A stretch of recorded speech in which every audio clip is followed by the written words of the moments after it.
காமாட்சி உமையே, அம்மை காமாட்சி உமையே. நமஸ்காரம். காமாட்சி சங்கரா சேனல் சார்பாக போன எபிசோடில் ராமலிங்க அடிகளார் அப்படிங்கிற ஒரு ஈஸ்வரன் முருகருடைய அருள் பெற்ற சித்த புருஷர் வள்ளலார் மக்களால் எப்படி புகழப்பட்டார், பாராட்டப்பட்டார் அப்படிங்கிறத பற்றி பார்த்தோம். இப்போ இந்த எபிசோடில் வள்ளலார் நிகழ்த்திய அற்புதங்கள் என்ன அப்படிங்கிறத பற்றி பார்க்க போகிறோம். அதுக்கு முன்னால் நான் வழக்கமாக கேட்குற கேள்வியை கேட்குறேன். வள்ளலார் ராமலிங்க அடிகள் திருவத்தியூருக்கு தினசரி தான் இருந்த இடத்துலேருந்து நடந்தே போயிட்டு இருந்தார். கோவிலில் அங்கே ஈஸ்வரனை அம்பாளை தரிசனம் பண்ண. அவர் இருந்த இடம் எது? இதுதான் கேள்வி. இதுக்கான பதிலை எபிசோடு முடிவில் சொல்கிறேன். சரியாக இருக்கா பார்த்துங்கோ. இப்போ எபிசோடுக்குள்ளே போகலாம்.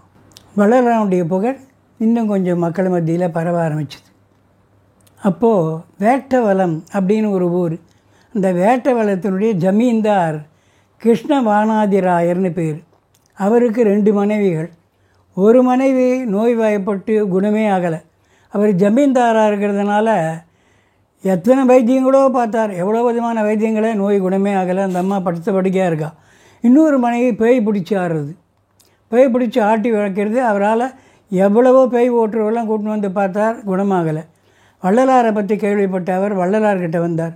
உங்களுடைய பாதம் என் வீட்டில் படணும், இந்த மாதிரி கஷ்டத்தில் நான் இருக்கேன், ஒரு மனைவி பேய் இன்னொரு மனைவி நோய், நீங்கள் தான் குணப்படுத்தணுன்னு நான் வரேன்னு ஒத்துண்டார். அந்த ஜமீன்தார் வீட்டுக்கு வள்ளலார் போனார். வள்ளலார் போய் அந்த ஜமீன்தார் வீட்டில் கால் வச்ச உடனே அந்த அம்மா பேய் பிடிச்சிருந்த அம்மாவை விட்டு பேய் விலகி போயிடுது. எப்படின்னு கேட்டால் தலைவிரி கோலமாக எப்போவுமே கத்தி ஆர்ப்பா. அந்த அம்மா வள்ளலார் உள்ளே போன உடனே தலையெல்லாம் முடிச்சு போட்டு ரொம்ப பவ்யமாக பணியோடு வள்ளலாரை வணங்கி உள்ளே கூட்டின்னு போயிட்டா. உள்ளே போய் நோய் வாய்ப்பட்டிருக்கிற அந்த அம்மா அவருடைய இன்னொரு மனைவிக்கு வள்ளலார் தன் கையாலேயே மருந்து கொடுக்குறார். அந்த மருந்து சாப்பிட அந்த அம்மாவுடைய நோய் குணமாகிடுது. வள்ளலார் சித்தர் மட்டும் இல்லை, சித்த வைத்தியம் பண்ணுவார். அவர் மூலிகையினால் என்னென்ன நோய் குணமாகும்னு எழுதி வச்சுருக்கார். வேறுனால் என்னென்ன குணமாகும்னு எழுதி வச்சுருக்கார். அதில் தான் ரசவாதத்தை எழுதி வச்சுருக்கார். அதே மாதிரி தான் சஞ்சீவ மூலிகை மூலயமா இறந்தவர்களை பிழைக்க வைக்க முடியும்லாம் அவர் எழுதி வச்சுருக்கார். அத்தனையும் இறைவன் அருளால் அவருக்கு கை வந்திருக்கு. அதெல்லாம் பண்ணக்கூடியவர் தான் அவர். இந்த நிகழ்ச்சி நடந்த பிறகு வள்ளலாரை சுற்றி மக்கள் மொய்க்க ஆரம்பித்தா, கூட்டம் ஜாஸ்தி ஆகிடுது. அதனால் அவர் தனிமையை விரும்பினார். அப்போ என்ன பண்ணார், அவர் வடலூர்லேருந்து பக்கத்தில் இருக்கிற மஞ்சக்குப்பம் அப்படிங்கிற ஒரு ஊருக்கு போயிட்டார். அந்த ஊரில் போய் அங்கே ஒரு வைஷ்ணவ திருக்கூடம் இருந்தது, ரொம்ப நாள் உபயோகப்படுத்தாமல் இருந்தது. அங்கே போய் தங்கி சித்தி விலாச மாளிகை அப்படின்னு ஒரு பேர் வச்சுட்டார். சித்தி விலாச மாளிகை அப்படின்னு ஒரு பேர் வச்சு அங்கேயே தங்கின்னு இருந்தார் அவர். அந்த சித்தி வளாகத்தில் தங்கியிருந்த போது வெளியில் அவர் தியானம் பண்ணுவார். அந்த தியானம் எப்படின்னு கேட்டாக்க, அங்கே தர்மசாலையில் இருக்கும்போது தியானம் பண்ணுவார், சித்தி வளாகத்தில் இருக்கும்போதும் தியானம் பண்ணுவார். எப்படின்னா வெளியில் கொளுத்தும் வெயில், சூரியனுடைய இது அவ்வளோ பயங்கரமாக வரும். அங்கே போய் வெயில் உட்காந்துருவார். இப்படி உட்காந்து தியானம் பண்ணும்போது சூரியனுடைய அந்த கிரணம், அந்த வெயில் இருக்கு இல்லையா, அது அப்படியே அவர் தலையில் இறங்குறது தெரியும் ஜனங்களுக்கு. அப்படியே இறங்கும். அத்தோடு இந்த 2 பக்கமும் நெருக்கமாக 2 இரும்பு சட்டியை வச்சு அதில் கரியை போட்டு அக்னி கனன்னு எரிஞ்சுட்டு இருக்கும். அதாவது உடம்பை அப்படியே அக்னி மாற்றின்னு இருந்தார் அவர். அப்படி ஒரு தியானம் பண்ணுவார் அவர்.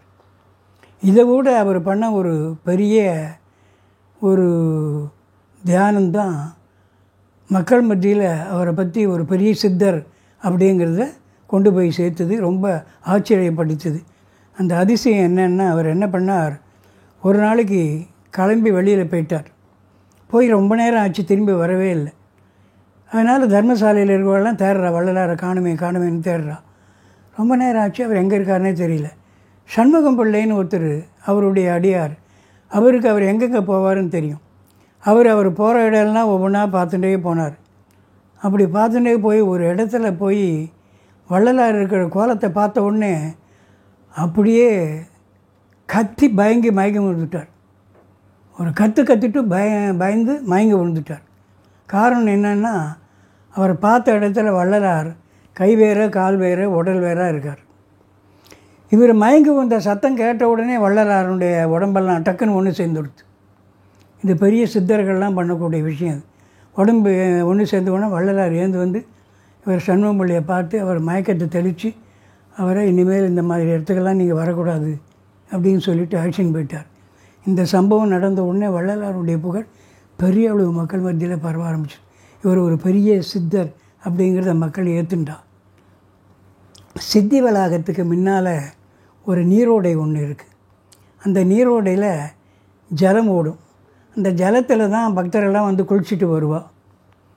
ஒரு நாளைக்கு அந்த நீரோடைக்கு வத்தி போயிடுது. கீழே மணல் தான் இருக்குது, நீரோடையில் தண்ணியே இல்லை. அந்த வழியாக அந்த வள்ளலார் அதை பார்த்தார். பார்த்துட்டு ஒன்றும் பண்ணலை. அந்த நீரோடைக்கு முன்னால் அப்படி கையை காமிச்சார். அவ்வளோதான், குபு குபு குபு குபுன்னு நீரோடையில் தண்ணி வந்துடுது. நீரோடை ஃபுல்லாக அப்படியே தண்ணி பொங்கி ஓடுறது. அந்த நீரோடையில் குளித்தாலோ அந்த நீரோடை தண்ணிச்சாலோ அவளுக்கு எந்த வியாதி இருந்தாலும் அது போயிடுது. அதனால் தீஞ்சுவை நீரோடை அப்படின்னு மக்கள் எல்லாம் அதை சொல்ல ஆரம்பித்தா. இன்னொரு முறை அவர் இருந்த அந்த வடலூரில் மழையே பெய்யலை. பயிர் பச்செல்லாம் காஞ்சி போச்சு. ஆடு மாடெல்லாம் பசியில் வாடுறது. பயிர் பச்சி இல்லாததுனால ஜனங்களும் கஷ்டப்பட்டான். ஜனங்கள்லாம் வந்து வள்ளலார்கிட்ட முறையிட்டான்.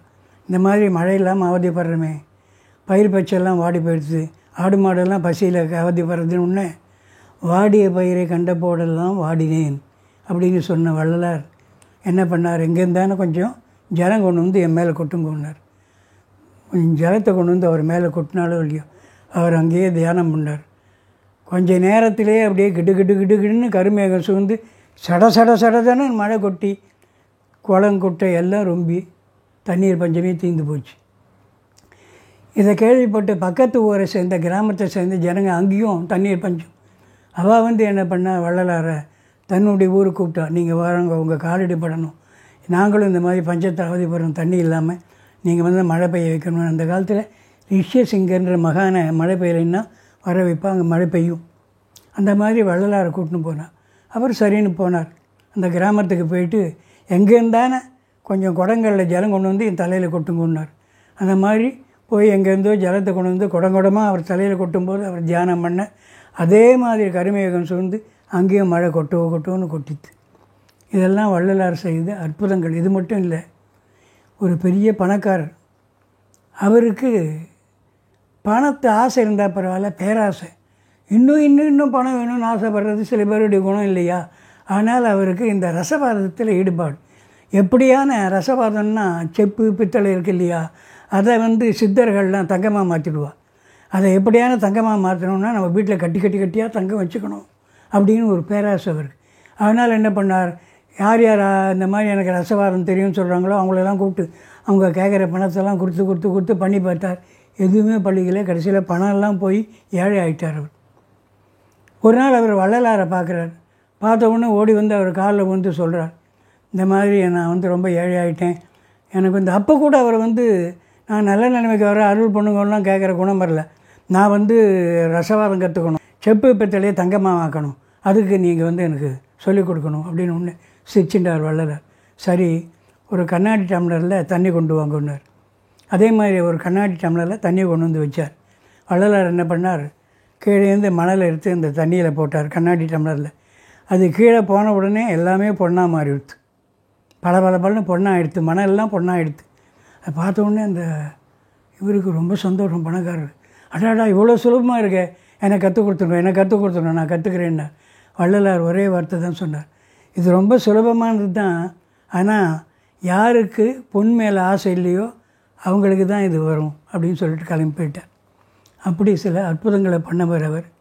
அவருக்கு ஜோதி வடிவில் மக்கள் எல்லாம் இறைவனை வழிபடணும் அப்படிங்கிறதுல ஈடுபாடு ஜாஸ்தி. அதனால் என்ன பண்ணார், 1871 ஒரு கோவில் கட்ட விரும்பினார். மக்களுடைய ஒத்துழைப்போடு 6 மாதத்தில் அந்த கோவிலை கட்டி முடிச்சிட்டார். அதுக்கு பேர் சமரச சுத்த சன்மார்க்க ஞான சபைன்னு பேர். அந்த சபையில் என்ன பண்ணார், 1872 ஜனவரி மாதம் 25 தைப்பூசத்தன்னைக்கு அவருடைய கரத்தினாலேயே ஏற்றின ஒரு அகல் விளக்க வச்சார். ஜோதி தரிசனங்கிறது முதல்ல நடந்தது அதுதான். அந்த இடத்துல அவர் அகல் விளக்க வச்சு எங்கள் ஞான சபையில் அதை ஜனங்கள்லாம் தரிசனம் பண்ணார். அதுக்கு அடுத்த வருஷம் 1873 அக்டோபர் மாதம் 20 சித்தி வளாக மாளிகை இருக்கு இல்லையா, அது உள்ள அவர் ஒரு வழக்கேற்றி வச்சுருந்தார். அவர் இருந்த இடம் அது. சித்தி வளாக மாளிகைங்கிறது வள்ளலார் போய் வசித்த இடம். ஜனங்களுடையது ஜாஸ்தி ஆச்சுன்னு அவர் எங்கள் தர்மசாலையிலேருந்து வடலூர்லேருந்து இங்கே மேட்டுக்குப்பத்துக்கு வந்தார். அங்கே திருப்பியும் வடலூர்லேயே அவர் ஞான சபைன்னு ஒன்று கட்டி அங்கே ஒரு வழக்கேற்றி வச்சார். இவர் இருக்கிற இடத்துல இங்கே வழக்கு உண்டு இல்லையா, இந்த வழக்கை கொண்டு சித்தி வளாகத்துக்கு முன்னால் வச்சு அவர் மக்களுக்கு முன்னால் 1873 ஒரு பெரிய உபதேசம் பண்ணார். மக்களெல்லாம் ரொம்ப நேரம் நீண்ட நேரம் அந்த உபதேசம் கேட்டார். எல்லோரும் ரொம்ப சந்தோஷப்பட்டார்.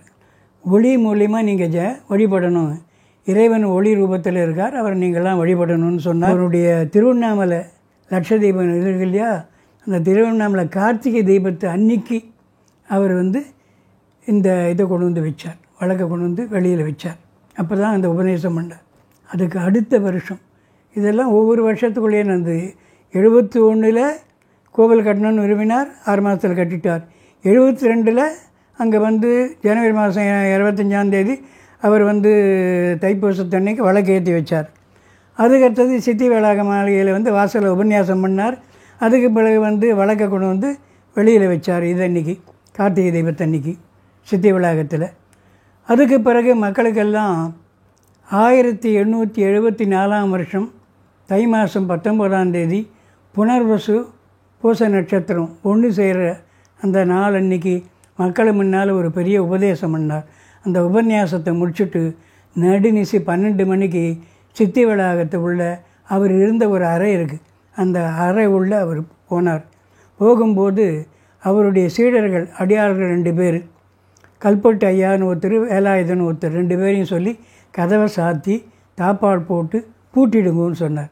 அதே மாதிரி அவர் ராத்திரி 12 மணிக்கு உள்ளே போன உடனே அந்த 2 பேரும் கதவை சாத்தி தாப்பா போட்டு பூட்டிட்டார். அங்கே போனவர் அப்படியே சித்தி ஆகிட்டார். சித்தி வளாக மாளிகையில் இன்னொரு வரலாற்றின்படி அது ஆங்கிலேயர் காலம். வெள்ளைக்காரன் தான் அப்போ கடலூருடைய அந்த கலெக்டராக இருந்தார். மக்களெல்லாம் கேட்டுன்றதுக்கு இணங்க அந்த கலெக்டரினுடைய முன்னிலையில் வள்ளலார் மறைஞ்சு போன சித்தியான அந்த அறையினுடைய கதவை திறக்க சொல்லி கலெக்டர் முன்னால் எல்லாருக்கும் முன்னால் திறந்து பார்த்தப்போ அந்த அறை ஒன்றுமே இல்லை, காலியாக இருந்தது அப்படின்னு ஒரு வரலாறு நான் படிச்சிருக்கேன் இருக்குது. ஒவ்வொரு தைப்பூசத்தினுடைய 3வது நாளும் வள்ளலார் மறைஞ்ச அந்த அறையினுடைய ஜன்னலை திறந்து மக்கள் பார்க்குறதுக்கு அனுமதி கொடுக்குறா. அத்தோடு அந்த சித்தி வளாக அந்த அறையினுடைய வாசலில் உட்காந்துட்டு திருவள்ளுப்பாவை பக்தர்கள்லாம் இப்போவும் பாடின்னு இருக்கா. ஒவ்வொரு தைப்பூசத்து அன்னைக்கும் வள்ளலார் ஏற்றி வச்சார் இல்லையா ஞான சபை, அங்கே ஜோதி தரிசனங்கிறது நடக்கும். 6 தடவை ஜோதி தரிசனம் நடக்கும். கார்த்தால் 6:30 மணிக்கு ஒரு முறை தரவிலைக்கு ஜோதி தரிசனம், 10 மணிக்கு ஒரு தடவை தரவிலைக்கு ஜோதி தரிசனம், 1 மணிக்கு ஒரு தடவை தரவிலைக்கு ஜோதி தரிசனம், ராத்திரி 7 மணிக்கு ஒரு முறை தரவிலைக்கு ஜோதி தரிசனம், ராத்திரி 10 மணிக்கு ஒரு தடவை தரவிலைக்கு ஜோதி தரிசனம், மறுநாள் காத்தால் 5:30 மணிக்கும் அதே போல் தலைவருக்கு ஜோதி தரிசனம். வள்ளலார் கையால் ஏற்றி வச்ச வழக்கு தொடர்ந்து அங்கே எரிஞ்சின்னு அந்த ஜோதி தரிசனங்கிறது ரொம்ப விசேஷமானது. அப்படிப்பட்ட ஒரு அற்புதமான மகான் வள்ளலார். அவரை பற்றி மகாபெரிவாலே என்ன சொல்லியிருக்காருன்னா, ஒரு முறை தங்கசாலையை பற்றி பேச்சு வரும்போது மகாபெரிவா கிட்ட பக்தர்கள் சொன்னால் அதுக்கு தங்கசாலைன்னா எதனால் அந்த பேருங்கிறத மகாபெரிவா விளக்கின்று இருந்தா. அப்போ பக்தர்கள் சொன்னால் அதுக்கு இப்போ பேர் வள்ளலார் நகர்னு உடனே மகாபெரிவா சிரிச்சபடி, ஓ சரி சரி, அதாவது பொருளை கொடுத்தாக்க அவரை வள்ளல்னு சொல்கிறோம், இவர் அருளை கொடுத்தவர், அருள் பாங்கிறது அருளை கொடுத்ததுனால இவருக்கு யார் போட்டு வள்ளலார்னு மரியாதையோடு சொல்கிறோம். பொருள் அனித்தியம், அனித்தியம்னா அழிஞ்சு போயக்கூடியது, அருள் நித்தியம், என்றைக்குமே அழியாதது. அதனால் பொருள் பேரில் இருந்த தங்கசாலைங்கிறது போயிடுச்சு. அழியாத வள்ளலான்ற பேர் அதுக்கு வந்திருக்குன்னு மகாபிரிவா சொல்லியிருக்கா. அப்படிப்பட்ட அந்த மகான், பெரிய மகான் வள்ளலார். இப்போ நான் ஆரம்பத்தில் கேட்ட கேள்விக்கான பதில் சொல்கிறேன். வள்ளலார் இருந்த இடம் 7 கிணறுன்னு பேர் சென்னையில். இப்போ இந்த வாரம் காஞ்சிபுரம் காமாட்சி கோவிலில் நடக்கக்கூடிய முக்கிய நிகழ்ச்சிகளை பார்ப்போம். 23ஆம் தேதி வெள்ளிக்கிழமை தங்கரதம், 26ஆம் தேதி திங்கட்கிழமை கோகிலாஷ்டமி. அடுத்த வாரம் வேறு சில முக்கிய நிகழ்ச்சிகளோடு சந்திப்போம். அருப்பெருஞ்சோதி அருப்பெரும் ஜோதி தனிப்பெரும் கருணை தனிப்பெரும் கருணை. மகாபெரிவா பாதாரவிந்தங்களே சரணம். அரகர சங்கர ஜெய ஜெயசங்கர ஜெய ஜெய காமாட்சி.